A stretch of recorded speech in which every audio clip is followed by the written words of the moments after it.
Welcome to the deep dive. Today, we're doing a rigorous exploration of holiness, a concept you find all across the shared New Testament sources. Right. And it's one of those words we think we know. We do, but the original Greek is so much weightier. I mean, it's often translated with the full freight of things like justice and covenant faithfulness. That's the critical distinction right there. Mm. When we hear holy, we might think of, separating from bad things.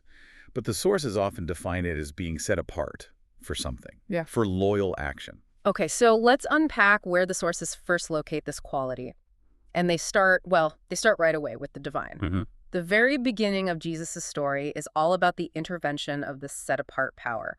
Mary's child is explicitly from the Holy Spirit. Yeah, that establishes the Holy Spirit as the sort of engine of this whole process. You see it again and again. John the Baptist filled with the Spirit from the womb, Pentecost. That explosive event in Acts. Exactly, where they are filled to act. Holiness is fundamentally a divine resource. It's not a human achievement to start with. And Jesus himself is the embodiment of it. Even the demons, they scream out, "I know who you are, you're God's Holy One." Right. But the narrative also pulls on older ideas. I'm thinking of that moment where God tells Moses to take off his sandals because the place he's on is holy ground. And that reference to holy ground is so important because it sets up the massive, really radical pivot that happens next. A pivot. Yeah.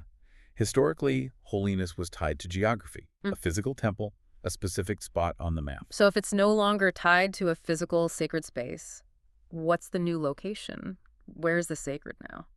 It moves. It moves entirely to the community and to the individual. I mean, the sources declare this in what are, frankly, revolutionary terms. They say, you are God's temple. God's Spirit lives in you. Wow. And then it says, God's temple is holy, you see. And that's precisely what you are. That changes everything for you, the listener. Because if you are the temple, then what makes you unclean also has to change, right? It completely reframes it. It's no longer about external things, like ritual washing.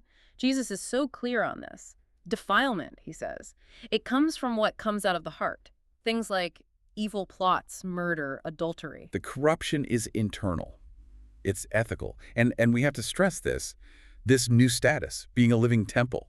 It's a gift. You don't earn it. It's not based on our efforts. Not at all. The sources say God called us with a holy calling based on his own grace. It's an election to this status. Okay, so if we have this holy status by grace, what's the human response? This is where the practical side comes in, and it links right back to that idea of justice. It does. It means intentional self-cleansing daily.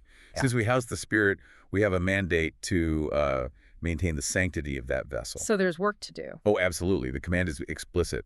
Let's make ourselves clean from everything that defiles us outside and inside, and let's become completely holy. And this goes beyond just personal purity. When the sources list things that are not appropriate for God's holy people, they include things like fornication, uncleanness, and greed. The inclusion of greed there is so powerful. It really is.